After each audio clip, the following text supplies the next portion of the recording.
جب ہم نے یہ کورس شروع کیا تب میں نے آرٹ کا تعارف کیا تھا، لیکن شاید وہ کافی نہیں تھا۔ آج ہم آرٹ پر تھوڑا تفصیل سے بات کرتے ہیں۔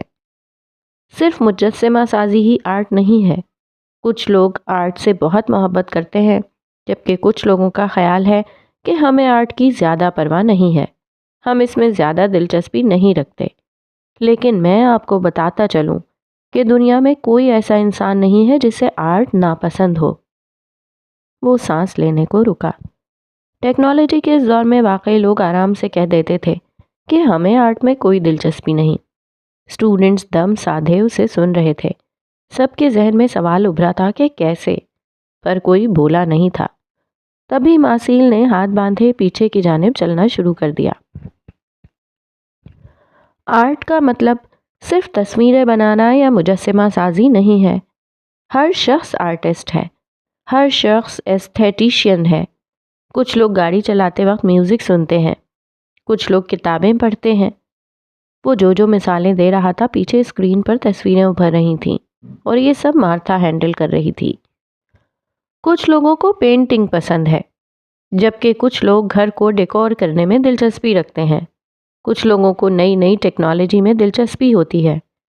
کچھ لوگ پرندوں کی چہچہاہٹ اور طلوع یا غروب آفتاب کے مناظر سے خوش ہو جاتے ہیں۔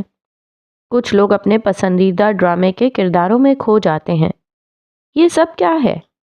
یہ سب آرٹ ہے، جسے ہم کسی نہ کسی شکل میں پسند کرتے ہیں۔ ٹیلسائی کا خیال ہے کہ آرٹ بنیادی طور پر آرٹسٹ کے نقطۂ نظر سے سمجھا جاتا ہے، کیونکہ یہ اس کے تخلیق کار کے جذبات کا نتیجہ ہے۔ اس نقطۂ نظر میں آرٹ اپنے احساس کو دوسروں تک پہنچانے کا ایک طریقہ ہے، جہاں لفظ کافی نہیں ہوتے۔ لیکن آرٹ ہمیشہ احساسات کے رابطے کے لیے تخلیق کیا جاتا ہے۔ کئی مفکرین کی نظر میں آرٹسٹ کا ارادہ اہمیت رکھتا ہے، کئی کا خیال ہے کہ نہیں، آرٹ اتفاقی بھی ہو سکتا ہے، اور اس سے ہمارے پاس کئی سوالات پیدا ہوتے ہیں۔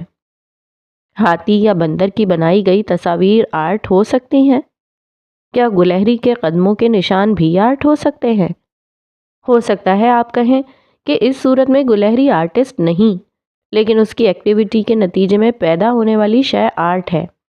ہر کوئی ٹیلسائی کے آرٹسٹ پر فوکس کرنے سے اتفاق نہیں رکھتا۔ آرٹ تو آرٹ ہے، بنانے والا اتنا اہم نہیں۔ اہم یہ ہے کہ جو چیز بنی ہے، جو آرٹ وجود میں آیا ہے، وہ ہم پر کس قدر اثر انداز ہوتا ہے۔ وہ جو دائیں بائیں چل رہا تھا، درمیان میں آ کر رک گیا۔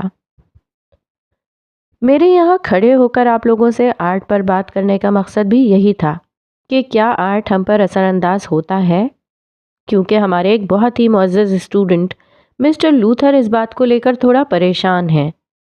ماسیل نے اسٹوڈیو میں بیٹھے اسٹوڈنٹس میں سے ایک 50 سالہ شخص کی طرف اشارہ کیا، جس نے ہاتھ اٹھا کر تصدیق کی۔ مسٹر لوتھر چاہتے ہیں کہ وہ برہنہ مجسمے بنائیں۔ ان کا یہ سالوں پرانا شوق ہے۔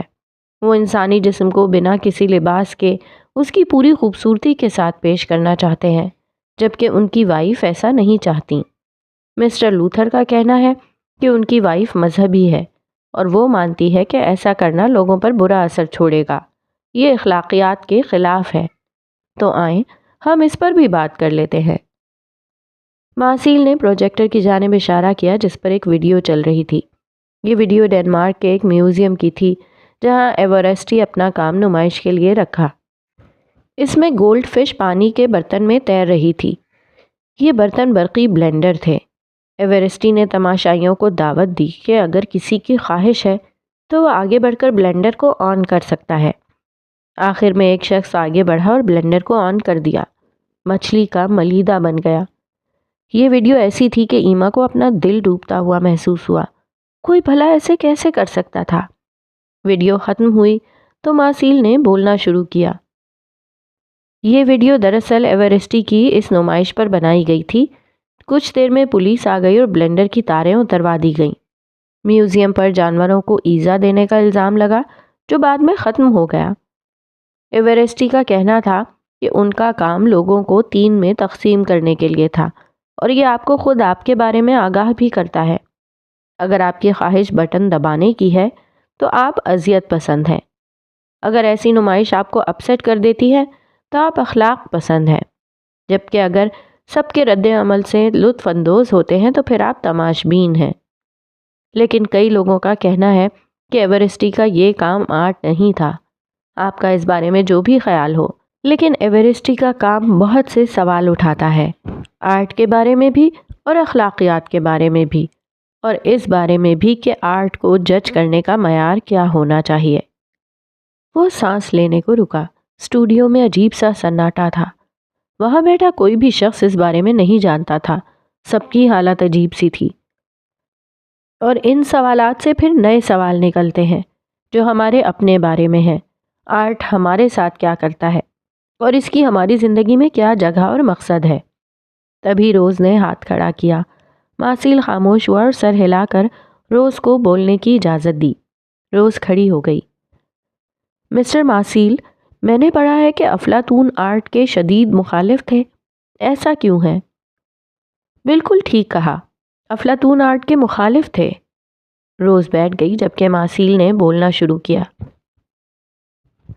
ان کا کہنا تھا کہ آرٹ ہمارے جذبات سے کھیلتا ہے، نہ کہ عقل سے، اور افلاطون کی نظر میں عقل انسانی روح میں سب سے اونچا درجہ رکھتی ہے اور اسے ہمیشہ انسان کو کنٹرول کرنا چاہیے۔ ان کے خیال میں آرٹ ایک مسئلہ تھا کیونکہ یہ ہمارے جذباتی حصے کو نمو دیتا تھا۔ ان کو دوسرا مسئلہ یہ تھا کہ ان کی نظر میں آرٹ تصور کو اصل کر کے دکھانے کی کوشش کرتا تھا، اور ایسا کرنا سچ کی تلاش میں رکاوٹ تھا۔ افلاطون اس بارے میں اس قدر شدید جذبات رکھتا تھا کہ وہ بڑے پیمانے پر سینسرشپ اور پابندیوں کے حق میں تھا۔ وہ خاموش ہو گیا۔ اب اس کی آنکھوں میں عجیب سی چمک تھی۔ اس کی نظریں اسٹوڈیو میں بیٹھے اسٹوڈنٹس پر جمی تھیں، جبکہ اس نے رازدارانہ انداز میں کہا، پتہ ہے افلاطون کی یہ آرٹ پر پابندیاں کیا ظاہر کرتی ہیں؟ اس کی آنکھوں کی چمک مزید گہری ہو گئی، بالکل ویسے ہی جیسے اسٹوڈیو کی سب سے آخر والی ایک کھلی کھڑکی سے اندر آنے والی دھوپ تیز ہو گئی تھی۔ ایما نے اس کھڑکی میں بیٹھے پرندے کو اڑتے دیکھا۔ آرٹ طاقتور ہے، ماسیل نے سرگوشی کی۔ وہ ہولے سے مسکرا دیا۔ ایما کے جذبات عجیب سے تھے۔ کیا تھا وہ شخص؟ کیوں وہ اتنا آرٹ سے جڑا تھا؟ تبھی اس کا فون تھر تھرایا۔ اس کے میسج کا جواب آ چکا تھا جو اس نے مسٹر گرے کو کیا تھا۔ ایسے شخص کو قائل کرنا بہت آسان ہے اگر ہم جان لیں کہ وہ کس چیز سے جڑا ہے۔ ایک لائن کا جواب تھا۔ اسٹیج پر کھڑے ماسیل کی آنکھوں سے زیادہ چمک اب ایما کی آنکھوں میں تھی، جس کی نظریں اسکرین پر جمی تھیں۔ کھڑکی سے داخل ہونے والی روشنی اتنی تیز ہو گئی کہ ایما نے کھڑکی سے نظر ہٹا کر جب ماسیل کو دیکھا تو اس کا وجود ایما کو دھندلا نظر آیا۔ سفید روشنی سیاہی کو بہت جلدی نگل لیتی ہے۔ ماسیل نے مزید بولنا شروع کیا، پر ایما کا ذہن اب کہیں اور الجھا تھا۔ وہ نظریں گھما کر پورے اسٹوڈیو کا جائزہ لے رہی تھی، جہاں کتنے ہی مجسمے رکھے، کچھ ماسیل نے بنائے تھے اور کچھ اسٹوڈنٹ نے۔ اس کا ذہن اب تیزی سے کام کر رہا تھا، جبکہ دوسری طرف ماسیل مسٹر لوتھر کے سوال کے جواب کے بہت قریب پہنچ چکا تھا۔ آرٹ کے فلسفانہ سوال پر سب سے پہلے جس نے غور کیا وہ ارسطو تھے۔ اپنے استاد افلاطون کے برعکس ارسطو آرٹ کے حامی تھے اور اسے مفید سمجھتے تھے۔ ان کا کہنا تھا کہ ہمارے جسم کو جذبات کی مکمل رینج کو تجربہ کرنے کی ضرورت ہے تاکہ یہ توازن میں رہے۔ اداسی سے لے کر جوش تک ہر جذبے کی تحریک ہونا ہمارے لیے اہم ہے تاکہ ہم زندگی کو محسوس کر سکیں، اور اگر یہ جذبات ہمیں زندگی میں نہیں ملتے تو اس میں آرٹ ہماری مدد کر سکتا ہے، اور جب ہم انہیں محسوس کر لیتے ہیں تو پھر آخر میں ہمیں خوشگوار احساس ہوتا ہے، جسے ارسطو کیتھارسس کہتے تھے۔ آپ لوگ کیتھارسس سے تو واقف ہوں گے۔ اس نے سوالیہ نظروں سے اسٹوڈنٹس کو دیکھا جہاں خاموشی چھائی تھی۔ اس کی باتوں کا سحر ہی کچھ ایسا تھا کہ جو لوگ جانتے تھے وہ بھی کچھ بول نہ پائے۔ اوکے، کوئی بات نہیں، میں بتاتا ہوں کہ کیتھارسس ایک ایسا عمل ہے جس میں انسان اپنے دبے ہوئے شدید جذبات و احساسات کا کسی صورت میں اظہار کر کے ذہنی سکون، تطہیر اور تجدید حاصل کرتا ہے۔ اگر انسان کیتھارسس نہ کرے تو اس کے اندر دبے جذبات و احساسات غصے کی شکل اختیار کر لیتے ہیں۔ اگر یہ غصہ کسی بھی صورت نہ نکلے تو یہ انسان کا خود پر نکلتا ہے، جس کے نتیجے میں انسان کسی نہ کسی نفسیاتی عارضے کا شکار ہو جاتا ہے، اور اس کے نتیجے میں انسانی معاشرے میں غصہ، پریشانی، دکھ اور ذہنی دباؤ بڑھنے لگتا ہے۔ میں اپنے جذبات کو مجسمے بنا کر کنٹرول کرتا ہوں، اور یہ بہت اہم ہے۔ اب ہم واپس چلتے ہیں ایوراسٹی کے تجربے کی طرف۔ اس آرٹ ورک نے آرٹ اور اخلاقیات کے تعلق کے بارے میں سوال اٹھائے، اور یہاں پر دو مکتبہ فکر ہیں۔ ایک آٹونومسٹس کا ہے، ان کے خیال میں آرٹ اور اخلاقیات بالکل الگ معاملات ہیں، اور آرٹ ورک میں اخلاق کی اپنی چھلنی کو درمیان میں نہیں لانا چاہیے۔ اس نقطہ نظر میں ایوراسٹی نے کچھ غلط نہیں کیا، یہ آرٹ کا اظہار تھا۔ لیکن دوسری طرف ایستھیٹک موریلسٹ ہیں، جن کی نظر میں آرٹ اور اخلاقیات کا آپس میں تعلق ہے۔ کسی بھی غیر اخلاقی حرکت کا دھبا آرٹ کو داغدار کر دیتا ہے۔ ان کی نظر میں ایوراسٹی کا تصور خوبصورت ہو سکتا ہے، لیکن یہ حقیقت کہ اس کا اظہار جس طریقے سے کیا گیا اس پر اخلاقی لحاظ سے سوالیہ نشان ہیں۔ اس لیے اس کی خوبصورتی اور قدر کو بھی داغدار کرتا ہے، اور آرٹ ہمارے خیالات کو چیلنج کرتا ہے، اور یہ اچھی بات ہے، لیکن ہر چیز کی حدود ہوتی ہیں۔ تو مسٹر لوتھر، میں ایک آٹونومسٹ ہوں، مجھے اخلاقیات ویسے ہی نہیں پسند، یہ انسانی جذبات کو قید کرتے ہیں، اور اسی لیے مجھے مذہبی لوگ بھی نہیں پسند جو اپنے جذبات کو چھپا چھپا کر رکھتے ہیں۔ انہیں ان کا مذہب جو اخلاق کا درس دیتا ہے ایسا کرنے پر مجبور کرتا ہے۔ اس کا لہجہ کڑوا ہو گیا۔ ایما کو لگا جیسے ماسیل نے اس پر طنز کیا ہو۔ اگر آپ کی وائف آپ کو اپنے جذبات کا اظہار کرنے سے روکتی ہے تو وہ غلط کر رہی ہے۔ کوئی اپنے لائف پارٹنر کے ساتھ ایسا کیسے کر سکتا ہے؟ یہ بدترین ہے۔ اگر آپ اخلاقیات پر چلنے والے ہیں تو آپ اپنی وائف کی بات مان سکتے ہیں، لیکن اگر آپ کے تھارسس چاہتے ہیں جو آپ کو برہنہ عورت کا مجسمہ اور برہنہ مرد کا مجسمہ سے ملے گا تو آپ کو اجازت ہے۔ Thank you. وہ اسٹیج سے اترا اور تیز تیز قدم اٹھاتا اسٹوڈیو سے باہر نکل گیا۔ اس کے باہر نکلتے ہی اسٹوڈیو میں چھایا طلسم ٹوٹ گیا۔ اسٹوڈنٹس کی تالیوں اور سیٹیوں کا شور اٹھا۔ اس کے جانے کے بعد ایما کی مسکان گہری ہو گئی۔ اس کی نظریں ابھی بھی کھڑکی سے اندر داخل ہوتی تیز روشنی پر جمی تھیں۔ اس نے موبائل کو اتنی زور سے تھام رکھا تھا جیسے اس میں اس کا کل سرمایہ ہو۔ وہ اب تیار تھی۔ ہاں، وہ تیار تھی ماسیل کے سوال کا جواب دینے کے لیے۔ وہ اسے اس کے آرٹ سے مات دینے والی تھی۔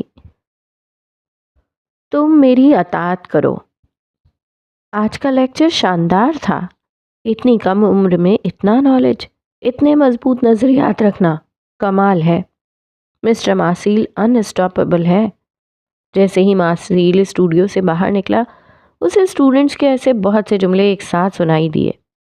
وہ اپنا کام کر گیا تھا اور اب ایما کی باری تھی۔ جانے وہ اسے قائل کر پاتی یا نہیں، اس کا دل تیزی سے دھڑک رہا تھا۔ اس نے اسٹوڈیو خالی ہونے کا انتظار کیا اور پھر دروازہ بند کر کے باہر نکل آئی۔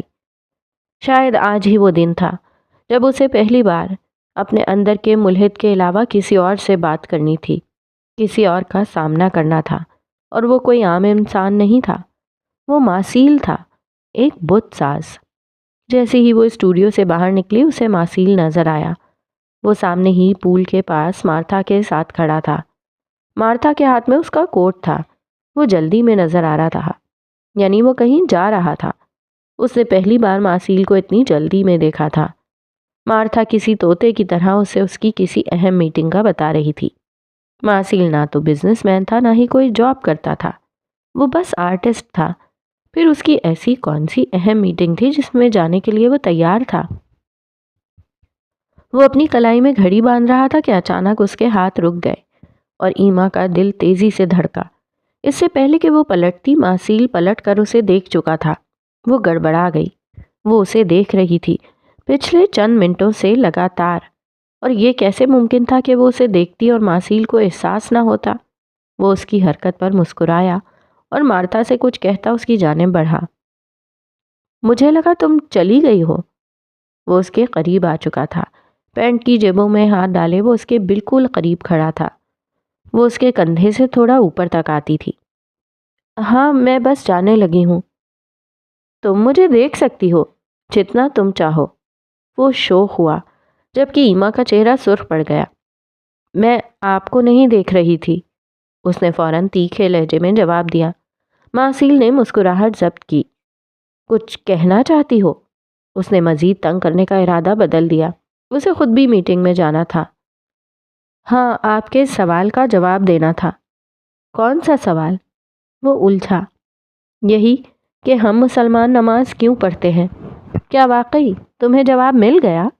وہ تھوڑا حیران ہوا۔ ہاں مل چکا ہے، پر ابھی نہیں دے سکتی۔ کل آپ کو آپ کے پرسنل اسٹوڈیو میں ملتی ہوں۔ Take care.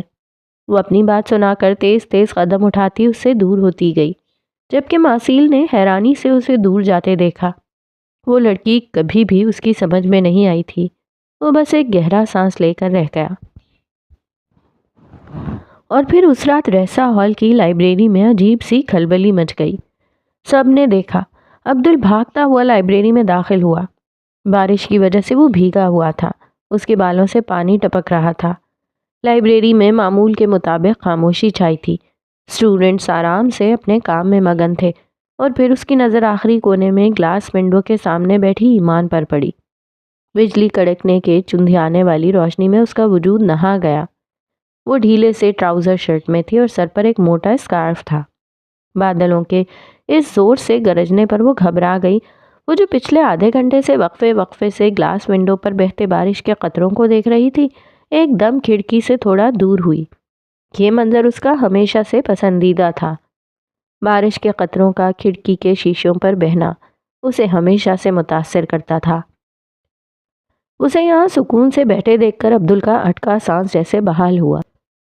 لائبریری میں بیٹھے باقی اسٹوڈنٹس نے حیرت سے عبدل کو دیکھا۔ وہ کبھی لائبریری نہیں آیا تھا۔ ہیلو، وہ اس کے قریب آیا اور سامنے والی کرسی پر بیٹھ گیا۔ ایمان نے حیرت سے اسے دیکھا۔ اس کی خاکی شرٹ جسم سے چپکی ہوئی تھی۔ اس کے بالوں سے جو پانی ٹپک رہا تھا وہ اسے عجیب بنا رہا تھا۔ وہ بس اسے دیکھ رہی تھی، تبھی عبدل نے زور سے اپنی گردن کو دائیں بائیں ہلایا تاکہ بال خشک ہو سکے۔ پانی کے قطرے ایمان کے چہرے تک گئے۔ اس نے برا سا منہ بنا کر عبدل کو دیکھا، لیکن وہ کچھ بولی نہیں۔ وہ بس سوالیہ نظروں سے اسے دیکھ رہی تھی۔ اوکے، تو میں یہ پوچھنے آیا تھا کہ تم اس دن میرے پیچھے بھاگ رہی تھی، کوئی خاص وجہ تھی؟ وہ خود بھی نہیں جانتا تھا کہ وہ کیا بول رہا تھا۔ ایمان الجھ سی گئی، جبکہ الجھا ہوا تو وہ خود بھی تھا۔ نہیں جانتا تھا جان نے اس سے جھوٹ کیوں بولا تھا۔ یہاں کوئی پرینک نہیں ہوا تھا۔ تم یہ پوچھنے آئے ہو؟ اس نے الٹا سوال کیا۔ ہاں وہ کچھ بول نہ پایا۔ جانے سامنے بیٹھی لڑکی سے وہ جھوٹ کیوں نہیں بول پا رہا تھا۔ کیا تم مجھے ایک کافی پلا سکتی ہو؟ وہ دراصل میرا والیٹ گم ہو گیا ہے اور مجھے کافی کی شدید طلب ہو رہی ہے۔ یہاں مجھے کوئی منہ نہیں لگاتا، پر تم جانتی تو ہو۔ وہ سانس لینے کو رکا۔ ایمان اسے ہی دیکھ رہی تھی۔ مجھے تم پر بالکل بھروسہ نہیں، اور ہاں میرے پاس پیسے بھی نہیں ہیں۔ وہ فٹافٹ اپنا بیگ سمیٹتے بولی۔ صاف ظاہر تھا وہ اسے کافی تو کیا پانی پلانے کو بھی تیار نہیں تھی۔ دیکھو، اتنی تیز بارش میں کسی بھوکے پیاسے کو کھانا کھلانا اچھی بات ہے۔ میں تمہیں کل صبح پیسے واپس کر دوں گا، بس ابھی صرف مجھے کافی چاہیے۔ تو تم کسی اور سے مانگ لو۔ وہ جھٹکے سے اٹھی۔ تمہاری طرح یہاں کوئی بھی مجھ پر بھروسہ نہیں کرتا۔ وہ بھی کھڑا ہوا، پر اس کے سامنے ایمان کو اپنا وجود چھوٹا سا لگا۔ تم اتنے بڑے ہو اور پھر مجھ سے پیسے مانگ رہے ہو؟ ادھار، صبح واپس کر دوں گا۔ وہ بضد تھا۔ ایمان سمجھ گئی تھی وہ جانے والا نہیں تھا۔ اس نے آس پاس اسٹوڈنٹس کو دیکھا، تقریباً سب انہیں ہی دیکھ رہے تھے۔ اسے عجیب لگا۔ اس کی نگاہوں کے تعاقب میں عبدل نے نگاہیں گھمائی تو سب کی گردنیں سیدھی ہو گئیں۔ سب اپنے کام میں یوں مگن ہو گئے جیسے وہ وہاں ہوں ہی نہ۔ ٹھیک ہے، وہ بیگ کندھے پہ لٹکاتی آگے بڑھی۔ عبدل نے سکون کا سانس لیا۔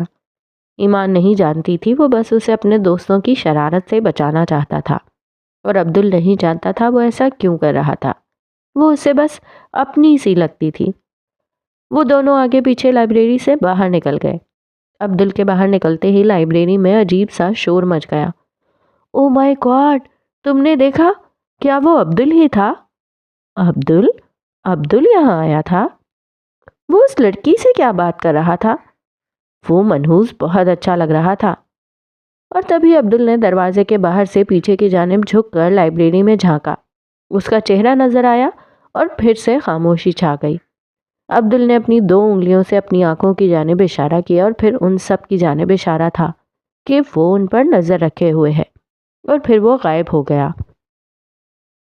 ارے تم نے میرے ساتھ کوئی شرارت کی نا تو اچھا نہیں ہوگا۔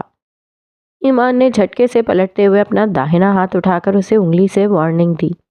یقیناً اسے بن بلایا مہمان پسند نہیں آیا تھا۔ اس کا چہرہ غضبناک تھا۔ بالکل بھی نہیں۔ عبدل نے دونوں ہاتھ اٹھا کر صفائی پیش کی، اور پھر وہ خود بھی نہیں جانتا تھا۔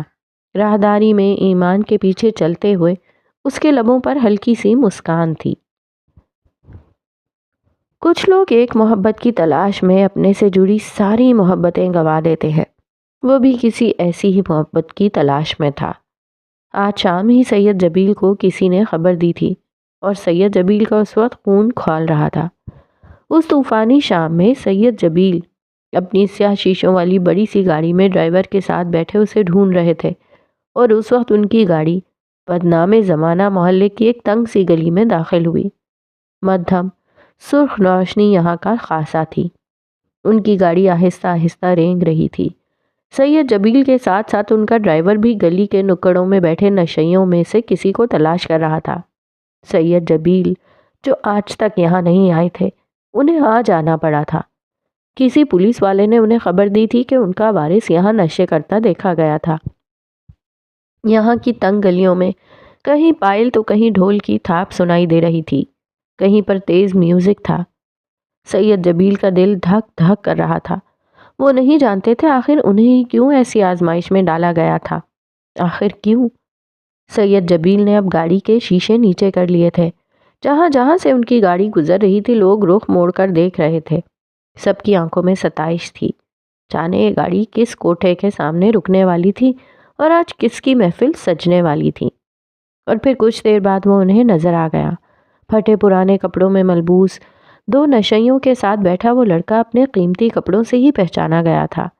ڈرائیور نے دیکھتے ہی گاڑی روک لی تھی۔ وہ ہاتھ میں سگریٹ پکڑے نشے کی حالت میں کش لگانے کی کوشش کر رہا تھا۔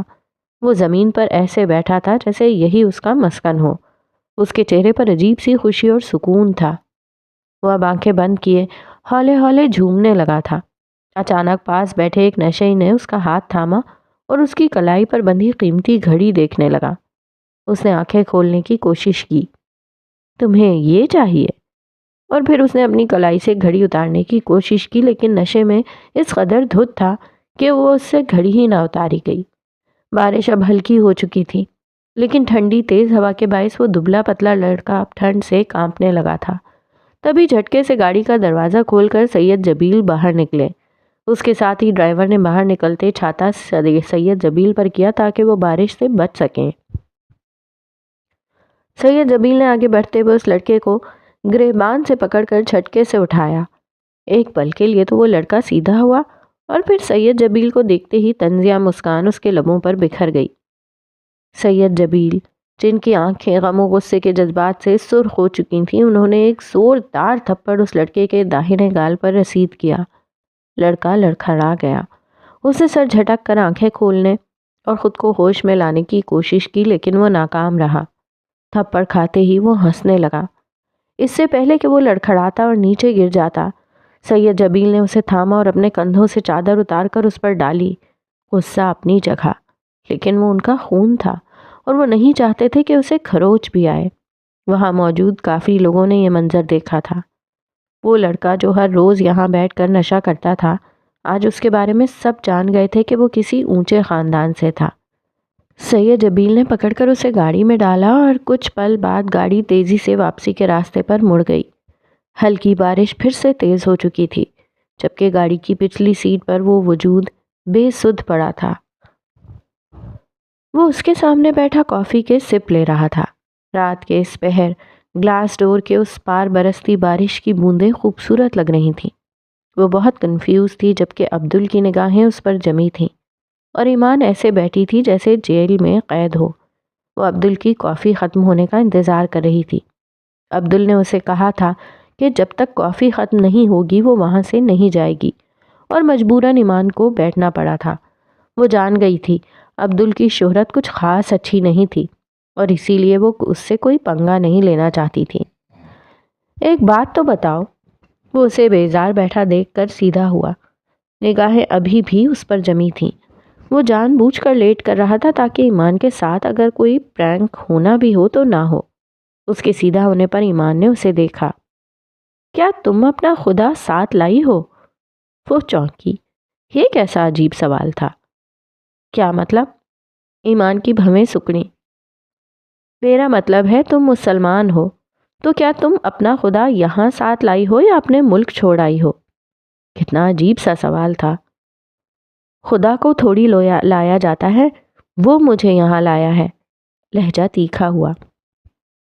بہت ساری لڑکیاں جن کا خدا انہیں 7 سمندر پار لاتا ہے، وہ یہاں آ کر اپنے خدا کو بھول جاتے ہیں، جیسے وہ اپنے خدا کو 7 سمندر پیچھے ہی چھوڑ آئے ہوں۔ تو میں تم سے پوچھ رہا ہوں، تمہارا کیا ارادہ ہے؟ آنکھوں میں تیز چمک لیے وہ اسے جانچنے والی نگاہوں سے دیکھ رہا تھا۔ ہرگز نہیں، میں اپنے خدا کو کہیں چھوڑ کر نہیں آئی۔ وہ جیسے برا مان گئی۔ چہرے کے نقوش میں ناراضگی واضح تھی۔ اور اگر یہاں آنے کے بعد چھوڑ دیا تو؟ ابرو اچکائے پوچھا گیا۔ ایمان نے حیرت سے اسے دیکھا۔ وہ بہت سنجیدہ تھا، یوں جیسے دنیا میں اس وقت عبدل کے پاس اس کے علاوہ اور کوئی موضوع نہ ہو۔ ایمان اور اس کا خدا۔ میں ویسی نہیں ہوں، لفظوں پر زور دیا گیا۔ کیا گارنٹی ہے کہ تم ہمیشہ ہی ایسی رہو گی جیسی اب ہو؟ آخر وہ کیوں پوچھ رہا تھا؟ میں جا رہی ہوں۔ وہ زچ ہوئی۔ اسے جانا ہی بہتر لگا۔ آرجے کے بارے میں کیا خیال ہے؟ تیر نشانے پر لگا تھا۔ ایمان اٹھتے اٹھتے واپس بیٹھ گئی۔ وہ اسے پل پل حیرت میں ڈال رہا تھا۔ وہ آرجے کو کیسے جانتا تھا؟ یہ بات ایمان کو پریشان کر کے رکھتی تھی۔ وہ اسے ہی دیکھ رہی تھی، اس کی بھیگی شرٹ اور بالوں کو۔ وہ جتنا بددماغ لگتا تھا، کیا وہ واقعی اتنا ہی بددماغ تھا؟ کیا مطلب؟ آرجے؟ دل کی دھڑکن کیسے تیز ہوتی ہے؟ یہ کوئی اس وقت ایمان سے پوچھتا۔ تم آرجے کو کیسے جانتی ہو؟ الٹا سوال آیا۔ کیا تم آرجے سے ملے ہو؟ آنکھوں میں بے چینی سی ابھری۔ اس کی بات پر عبدل کا قہقہا ابھرا۔ وہ پیچھے ہو کر کرسی سے ٹیک لگا کر بیٹھ گیا۔ بارش اب ہلکی ہو گئی تھی۔ ایمان کے لیے اس وقت عبدل سے بڑا معمہ کوئی نہیں تھا، جبکہ ریسا ہال کے سبھی اسٹوڈنٹس اس بات پر حیران تھے کہ عبدل اتنے سکون سے بیٹھا تھا، وہ بھی ایک لڑکی کے ساتھ۔ کتنی ہی دیر وہ ہنستا رہا۔ اس کی آنکھوں میں امڑ آنے والی نمی کو ایمان نے واضح طور پر دیکھا تھا۔ وہ اسے ہنستے ہوئے دیکھ رہی تھی۔ اس کی ہنسی اس کی آنکھوں کا ساتھ نہیں دے رہی تھی۔ پھر وہ ایک دم اٹھ کھڑا ہوا۔ اگر تم اپنا خدا ساتھ لائی ہو تو اسے یہاں آ کر ہرگز نہ چھوڑنا۔ اس نے جھکتے ہوئے ہولے سے ایمان کے سر کو اپنے ہاتھ سے چھوا۔ اس کا انداز سنجیدہ تھا، اتنا سنجیدہ کہ ایمان کو اپنی ریڑھ کی ہڈی میں سنسناہٹ سی محسوس ہوئی۔ دل کی دھڑکن مزید تیز ہوئی۔ پھر وہ واپس پلٹا اور قدم بڑھاتا دور ہوتا گیا۔ وہ اب سیٹی بجا رہا تھا۔ باہر ٹھنڈ تھی۔ اس کی شرٹ جو جسم سے چپکی تھی وہ اب تک خشک نہیں ہوئی تھی۔ کاؤنٹر کے قریب اسے ایک اسٹوڈنٹ وہ ہوڈی پہنے نظر آیا۔ عبدل نے آگے بڑھ کر ایک زوردار تھپڑ لڑکے کی گردن پر مارا جو ابھی فرسٹ ایئر کا اسٹوڈنٹ تھا۔ یہ نیل تھا، جس کا تعلق انڈیا سے تھا۔ نیل اس اچانک افتاد پر گھبرا گیا۔ اپنے پیچھے کھڑے عبدل کو دیکھ کر اس کا سانس اٹکا۔ عبدل نے سیٹی بجاتے ہوئے اسے آنکھوں سے ہوڈی اتارنے کا اشارہ کیا۔ نیل قد میں عبدل جتنا ہی لمبا تھا۔ اس نے ہاتھ اپنی گردن پر رکھا ہوا تھا جہاں زوردار تھپڑ پڑا تھا۔ نیل جیسے ہی ہوڈی اتاری، عبدل اسے لے کر پہنتے ہوئے وہاں سے غائب ہو گیا۔ اس نے پیچھے مڑ کر ایمان یا نیل کو دیکھنا گوارا نہیں کیا تھا، جبکہ ایمان حیرت زدہ سی وہاں بیٹھی رہ گئی تھی۔ وہ سمجھ نہیں پا رہی تھی عبدل کون تھا اور اس کا اصلی روپ کون سا تھا۔ سب نے دیکھ لیا تھا۔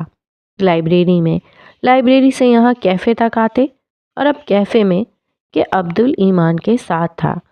یہ واضح اشارہ تھا کہ ایمان سے دور رہا جائے۔ ایمان کی اگلے 2 دن ماسیل سے ملاقات نہ ہو پائی۔ تیسرے دن وہ انسٹیٹیوٹ آئی تو وہ پورا خالی تھا۔ اس نے حیرانی سے چاروں جانب دیکھا۔ کورس کے آخری دن تھے اور کوئی بھی نہیں آیا۔ ایسے کیسے ہو سکتا ہے؟ وہ ابھی سوچ ہی رہی تھی کہ کیا کرے، تبھی وہاں مارتھا نمودار ہوئی۔ مسٹر ماسیل اپنے اسٹوڈیو میں آپ کا انتظار کر رہے ہیں۔ وہ اسے پیغام دیتی جا چکی تھی۔ جانے وہ کون سی میٹنگ میں گیا تھا جو تیسرے دن لوٹا تھا۔ ایمان کے یہ 2-3 دن مصروف گزرے تھے۔ اس کے یونیورسٹی میں فائنل ایگزامز شروع ہونے والے تھے اور وہ اس لیے اپنی پڑھائی پر زیادہ توجہ دے رہی تھی۔ اس نے گہرا سانس لیا اور پھر قدم اٹھاتی اسٹوڈیو کی جانب بڑھ گئی۔ اسے یاد تھا 3 دن پہلے اس نے ماسیل سے کہا تھا کہ وہ اس کے سوال کا جواب دینے کے لیے تیار ہے، اور ماسیل اس کی بات کیسے بھول سکتا تھا۔ اس لیے جیسے ہی وہ اسٹوڈیو پہنچی، ماسیل اندر ایک نامکمل سے مجسمے کے پاس کھڑا تھا۔ اس نے دروازے پر دستک دی۔ آواز سن کر وہ پلٹا۔ اس کی نظریں ایما سے ٹکرائیں۔ 3 دن اسے بنا دیکھے اس نے کیسے گزارے تھے یہ بس وہی جانتا تھا، لیکن وہ اپنے جذبات کا اظہار کر کے ایما کو ناراض نہیں کرنا چاہتا تھا۔ وہ قدم بڑھا کر اندر آئی اور کھڑی ہو گئی۔ ماسیل کے ساتھ اکیلے اس کے اسٹوڈیو میں رکنا اسے تھوڑا عجیب لگ رہا تھا۔ وہ سرمئی پینٹ پر سفید ہائی نیک پہنے ہوا تھا۔ اس کے گھنے بال پیشانی پر بکھرے تھے۔ وہ تھوڑا الجھا، تھوڑا تھکا ہوا نظر آ رہا تھا۔ ماسیل کی نظریں اس پر رک کر پلٹنا بھول جاتی تھیں۔ وہ ٹی پنک کلر پہنے ہوئے تھی، جارجٹ کا کھلا ٹراؤزر اور اس پر ڈھیلا سا ٹاپ پہنے وہ ہمیشہ کی طرح اسے اپنے دل کے بہت قریب محسوس ہوئی۔ سر پر گہرے سبز رنگ کا گرم اسکارف تھا۔ وہ بہت خوبصورت نہیں تھی، لیکن اس کے گرد ایک حالہ تھا جو ماسیل کو اپنی جانب کھینچتا تھا۔ اگر آج آف تھا تو مجھے بتایا کیوں نہیں؟ ایمان نے بات ہی شکایت سے شروع کی۔ وہ پزل تھی، تھوڑا الجھی ہوئی، تھوڑی کنفیوز۔ ماسیل کو کی خاموش نگاہیں وہ خود پر زیادہ دیر برداشت نہیں کر سکتی تھی، اس لیے گویا ہوئی۔ میرے ایگزامز ہیں اور آپ نے میرا ٹائم ویسٹ کیا؟ وہ بلا وجہ ہی جھنجھلائی۔ اس کی حالت سے لطف اندوز ہوتے ماسیل قدم اٹھاتا اس کے قریب آیا اور پھر 2 قدم کے فاصلے پر رک گیا۔ کیسی ہیں آپ مس ایما؟ وہ اس کی خفگی کو نظر انداز کرتے محبت سے پوچھنے لگا۔ آج آف تھا، پر صرف اسٹوڈنٹس کا، آپ کا نہیں۔ آپ نے تو مجھے میرے اہم سوال کا جواب دینا تھا، اسی لیے میں یہاں رکا ہوں۔ وہ واپس پلٹا اور گلاس ونڈو کے سامنے جا کر کھڑا ہو گیا۔ وہ اسے سمجھنے کے لیے وقت دینا چاہتا تھا۔ اس سے پہلے ایما کچھ کہتی تبھی دروازے پر مارتھا ابھری۔ وہ چائے کی ٹرالی کے ساتھ حاضر ہوئی تھی۔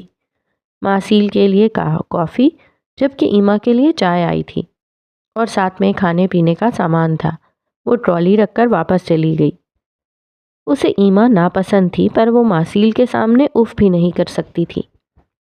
ایما نے گہرا سانس لے کر خود کو پرسکون کرنا چاہا۔ بیگ کندھے سے اتار کر میز پر رکھا اور پھر ماسیل کے برابر آ کر کھڑی ہو گئی۔ باہر پول میں بطخیں معمول کے مطابق تیر رہی تھیں۔ کچھ دیر خاموشی چھائی رہی۔ شاید وہ چاہتا تھا ایما خود سے کچھ بولے، اور پھر وہ بولی۔ بت سازی کیوں کرتے ہیں آپ؟ لہجہ عام سا تھا۔ مجھے پسند ہے، یہ آرٹ میرے اندر تھا ہمیشہ سے، اور شاید ہمیشہ رہے، اس نے ہولے سے جواب دیا اور واپس پلٹ کر ایک ہاتھ میں چائے جبکہ دوسرے میں کافی کا کپ اٹھایا۔ وہ ایما کے پاس واپس آیا اور اسے چائے تھمائی۔ ایما کہیں کھوئی ہوئی تھی۔ بظاہر اس کی نگاہیں پول میں تیرتی بطخوں پر جمی تھیں، لیکن اس کا ذہن کہیں اور الجھا ہوا تھا۔ لیکن انسانوں کے مجسمے ہی کیوں؟ آپ کچھ اور بھی تو بنا سکتے تھے۔ اس نے چائے کا گھونٹ بھرا، نگاہیں اب بھی باہر جمی تھیں۔ انسان سے زیادہ دلچسپ اور خوبصورت کچھ نہیں ہے، اس لیے انسان ہمیشہ سے میری پہلی چوائس رہا ہے۔ ان کی گفتگو عام سے انداز میں آگے بڑھنے لگی۔ مسٹر ماسیل، کیا میں آپ کے بنائے گئے سارے مجسمے دیکھ سکتی ہوں؟ وہ یکایک اس کی جانب پلٹی۔ وہاں بہت سارے مجسمے تھے اور کافی مجسمے ڈھکے ہوئے تھے سفید کپڑے سے۔ سیاہ ادھم سفید مجسمے، سیاہی اور سفیدی یکایک ملنے لگی تھی۔ کیوں نہیں؟ ضرور۔ ماسیل نے کافی کا کپ واپس رکھا اور آگے بڑھ کر اسٹوڈیو کی ساری بتیاں جلا دیں۔ اس کے ساتھ ہی وہ مجسموں سے سفید کپڑا اتارنے لگا۔ سفید مجسموں کی خوبصورتی اور کاریگری دیکھ کر ایما حیران رہ گئی۔ اس کا پرسنل اسٹوڈیو تو شاہکاروں سے بھرا پڑا تھا۔ وہ اپنے چائے کا کپ واپس رکھتی آگے بڑھی۔ ہر مجسمے کے لیے الگ میز تھا جس پر مجسمہ خوبصورتی سے سجا تھا۔ وہ دیکھتی رہی اور پھر اس کی نگاہیں ٹھہر سی گئیں۔ وہ پہلے حیران ہوئی اور پھر ساکت رہ گئی۔ اسے اپنی پیشانی جلتی ہوئی محسوس ہوئی۔ اس کے بالکل سامنے ایک بہت بڑے میز پر ایک بہت بڑا بلکہ سب سے بڑا مجسمہ رکھا ہوا تھا۔ ایکاروس سے بچ کر رہنا اور خود ایکاروس نہ بن جانا، ٹیرو کے الفاظ اس کی سماعت میں گونج کر رہ گئے۔ اس کے سامنے ہی ایکاروس کا سفید مجسمہ نصب تھا۔ یہ کوئی 7 فٹ اونچا مجسمہ تھا۔ وہ سیدھا کھڑا ہونے کی کوشش میں تھا جبکہ اس کے دونوں دیو ہیکل پر پیچھے کی جانب باندھے گئے تھے، جس کی وجہ سے اس کا جھکاؤ کمر کے بل تھا۔ اس کا چہرہ آسمان کی جانب تھا۔ اس کے پروں کو زنجیروں میں باندھا گیا تھا۔ دونوں ہاتھ کھلے ہوئے تھے۔ وہ زور لگا کر اپنے پر آزاد کرنے کی کوشش میں تھا۔ اس کے چہرے پر اذیت واضح تھی۔ وہ کتنی ہی دیر اس مجسمے کو دیکھتی رہی، بنا پلک جھپکے بت بنے۔ یہ ایکاروس ہے؟ ایکاروس تمہیں پسند آیا؟ وہ اسے بتاتا اس کے قریب آ کر کھڑا ہو گیا اور فخر سے ایکاروس کو دیکھنے لگا۔ یہ آپ نے بنایا ہے؟ وہ پوچھے بنا رہ نہیں پائی، اور اس کی بات سن کر ماسیل مسکرا دیا۔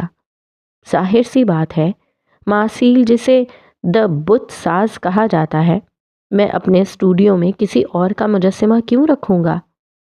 ایکاروس سے بچ کر رہنا، ایکاروس سے بچ کر رہنا، ٹیرو کے الفاظ زور پکڑ گئے، لیکن وہ نظر انداز کر گئی۔ وہ اب گھوم کر مجسمے کا جائزہ لے رہی تھی، جبکہ ماسیل اسے ایکاروس میں اتنی دلچسپی لیتے دیکھ کر تھوڑا حیران ہوا۔ جانتی ہو اسے؟ ہاں، وہ اپنی حدوں سے نکل گیا تھا، اور پھر جلنا اور ڈوبنا اس کا مقدر ٹھہرا۔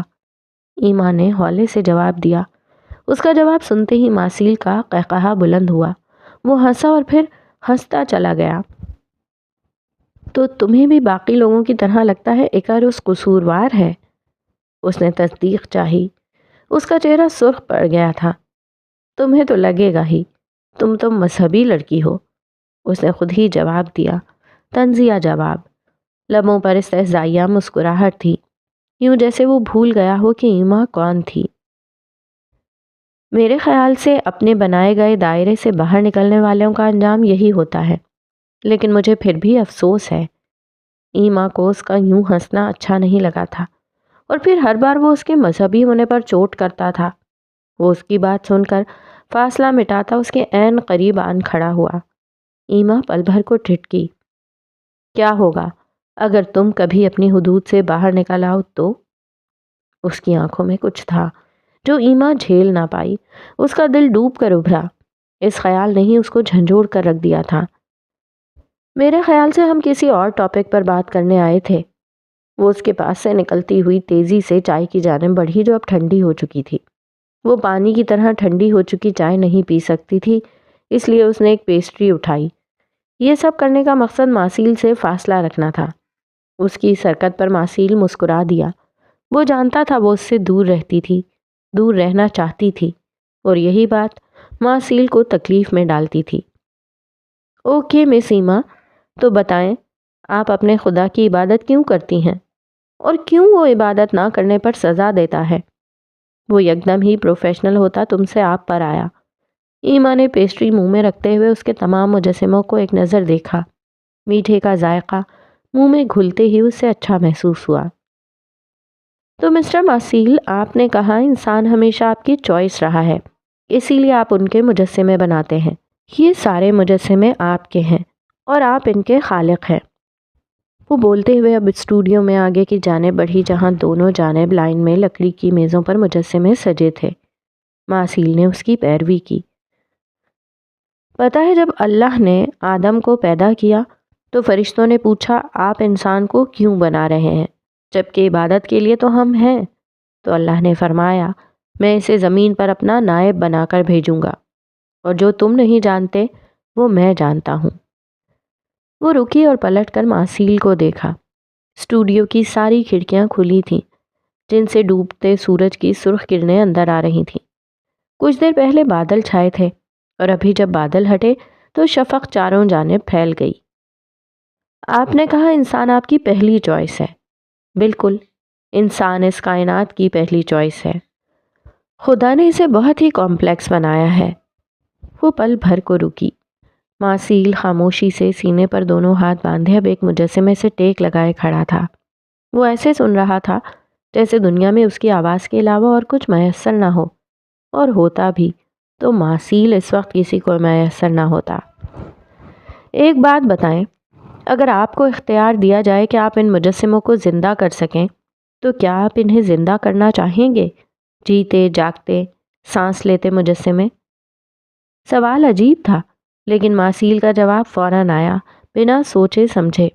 نو، نیور، یوں جیسے اسے اس کا خیال ہی برا لگا ہو۔ کیوں؟ اس کا کیوں بہت گہرا تھا۔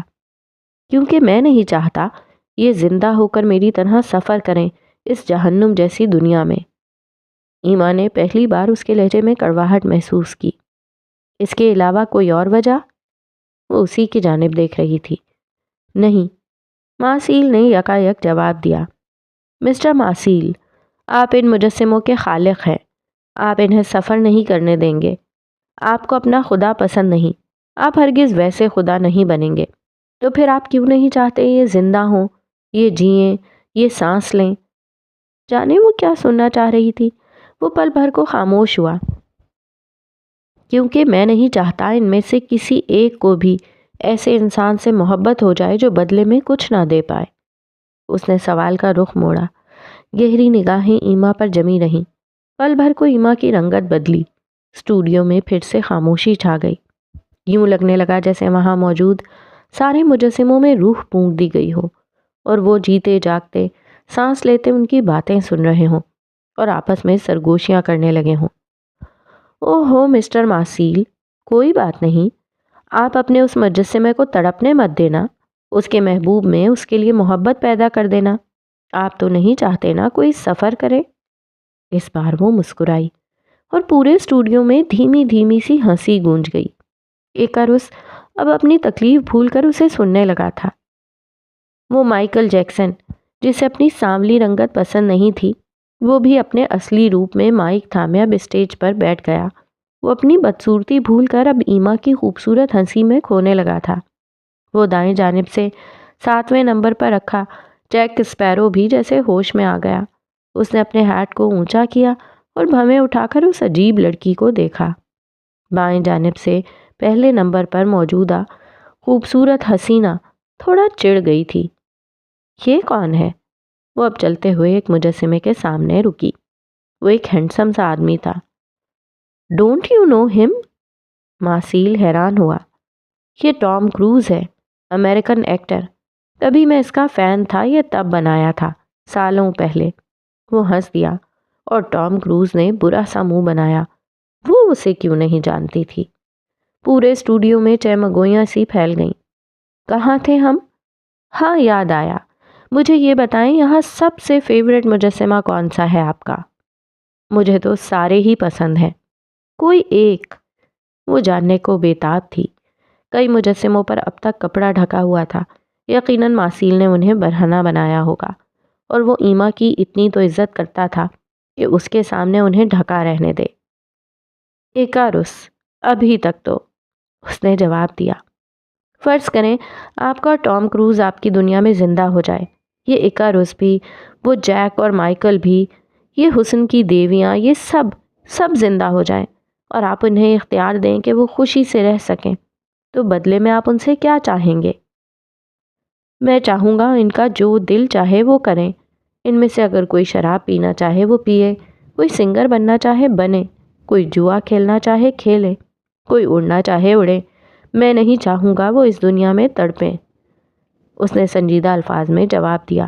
نگاہیں اب بھی ایما پر تھیں جو ایکاروس کے پاس کھڑی تھی، اور تبھی اس کی نظر سب سے آخر میں کھڑے میلیفیسنٹ مجسمے پر پڑی۔ وہ تیزی سے اس کی جانب بڑھی۔ وہ جادوگرنی اپنے تمام تنتر منتروں کے ساتھ وہاں موجود تھی۔ کیا تمہیں کسی نے بتایا ہے کہ تم کتنی بری ہو؟ تم میلیفیسنٹ چڑیل اور جادوگرنی جیسی ہو جس نے اپنے ہی جذبات کو قید کر رکھا ہے۔ تم ہمیشہ میری باتوں کو ہنسی میں اڑا دیتی ہو۔ روز کی آواز اس کی سماعت سے ٹکرائی اور وہ ہنس دی۔ ماں سیل کو وہ ایسے ہنستے ہوئے کسی اور دنیا کی باسی لگی تھی۔ اس رات ایمان اپنے کمرے میں واپس آئی تو وہ الجھی ہوئی تھی۔ یشما کا آج آف تھا، وہ کمرے میں ہی تھی۔ عبدل نے ایمان کو بری طرح الجھا دیا تھا۔ اس کا رویہ، اس کا انداز نارمل نہیں تھا، اور پھر اس نے خدا کے بارے میں ایسی بات کیوں کی؟ اسے کیوں لگا کہ وہ یہاں آ کر اپنا خدا بھول جائے گی؟ پاگل۔ وہ اسی سوچ میں اپنے بیڈ تک آئی اور اپنا بیگ بیڈ پر گرا دیا۔ اس کا دماغ بری طرح چکرا گیا تھا۔ جانے کیا چکر تھا، وہ خود نہیں سمجھ پائی۔ یشما اسے غور سے دیکھ رہی تھی۔ وہ ہیڈ فون لگائے لیپ ٹاپ سامنے رکھے برگر کھاتے ہوئے کوئی فلم دیکھ رہی تھی، پر ایمان کو دیکھ کر اس کی توجہ ایمان کی جانب ہوئی۔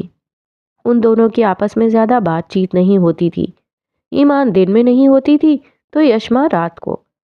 جب یشما واپس آتی تب ایمان سوئی ہوتی تھی۔ البتہ یشما واپس آتے ہی ویڈیو کال پر مصروف ہو جاتی۔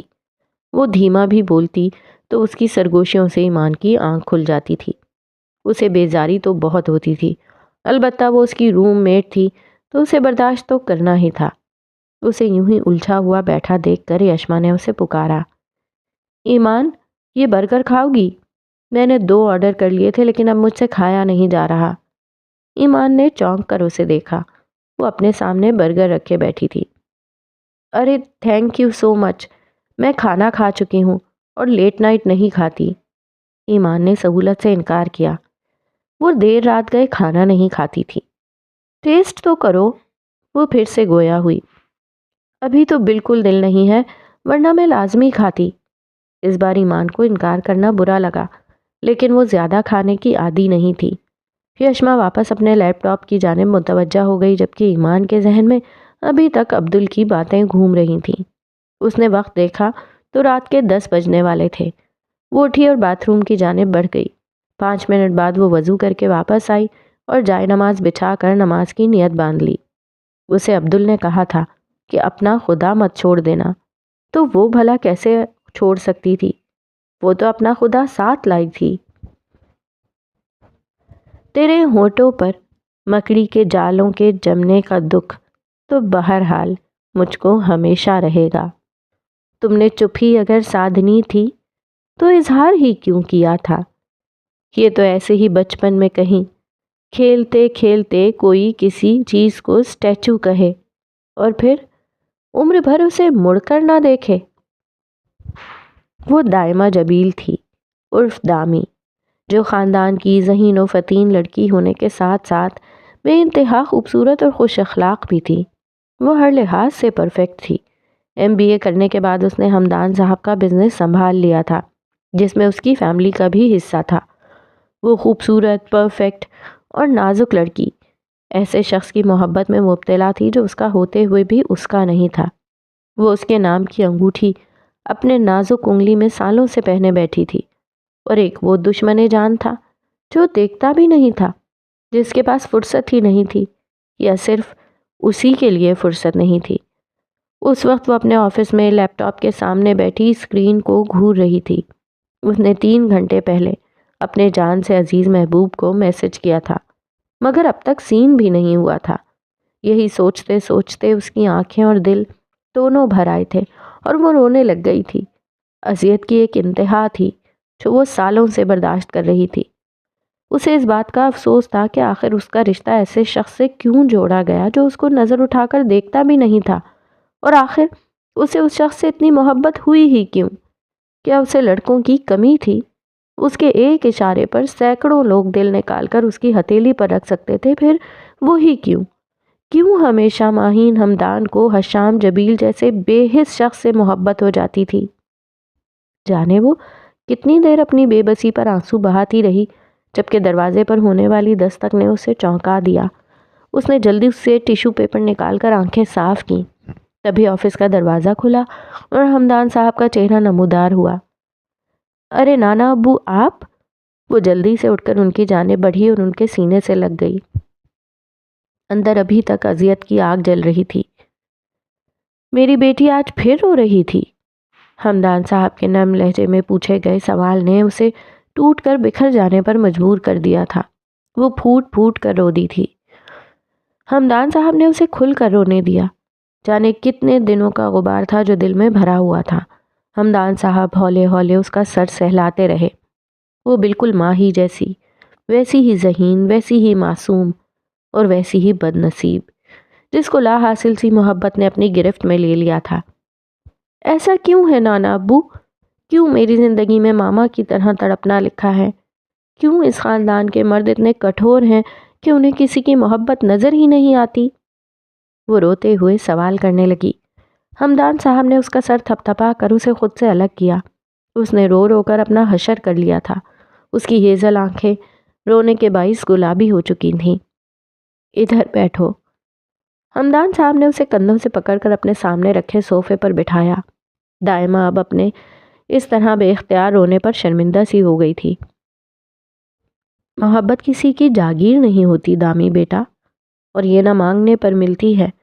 محبت تو ساری زندگی انتظار میں گزار دینے کا نام ہے، اور پھر عمریں لٹا دینے کے بعد اگر محبت آپ پر کرم نوازی کرے تو آپ کا محبوب آپ کا ہو جاتا ہے۔ وہ اب اس کے سر پر ہاتھ رکھے ہولے ہولے اس کے بال سہلا رہے تھے۔ یہ وہ بھی جانتے تھے کہ اپنی محبت کے لیے انہوں نے کتنے سال گزارے تھے۔ دائمہ نے سمجھنے کی کوشش کی۔ وہ کیسے بتاتی ہمدان صاحب کو کہ وہ تو اس کے انتظار میں سالوں پہلے ہی مجسمہ بن گئی۔ وہ تو اب اس انتظار میں تھی کہ وہ کب آئے گا اور آ کر اسے چھو کر پھر سے انسان بنا دے گا۔ وہ کیسے بتاتی کہ وہ مجسمہ بنے بنے اکڑ گئی تھی۔ اس کا دل پتھر کے وجود میں دھڑکتا تھا۔ وہ اسے توڑ کر باہر نکلنا چاہتا تھا، پر فرار ممکن نہیں تھا۔ مجھے دکھ اس بات کا ہے کہ وہ میرا ہو کر بھی میرا نہیں ہے۔ آخر کیوں؟ جب اسے میرا ہونے ہی نہیں تھا تو مجھے اس کے ساتھ کیوں باندھا گیا؟ وہ آج کل کی لڑکی محبت میں تھوڑی بے صبر سی تھی، چاہتی تھی پلک جھپکے اور سب اس کا ہو جائے، لیکن ایسا نہیں ہوتا۔ یہ پریوں کا دیس تھوڑی تھا، یہ تو حقیقی دنیا تھی، اور وہ ابھی تک نہیں جانتی تھی کہ اس کی یہ دنیا کس قدر الٹنے والی تھی۔ ہمدان صاحب 3 گھنٹے اس کے آفس میں بیٹھے رہے۔ رونے کے بعد دائمہ کا دل کافی ہلکا ہو گیا تھا، اور وہ اب پوری توجہ سے آج شام ہونے والی میٹنگ کے بارے میں ہمدان صاحب کو بتا رہی تھی۔ اس کی بنائی گئی پریزنٹیشن دیکھ کر ہمدان صاحب کی آنکھیں چمک اٹھی تھیں، اور پھر ذہانت تو اس خاندان میں کوٹ کوٹ کر بھری تھی۔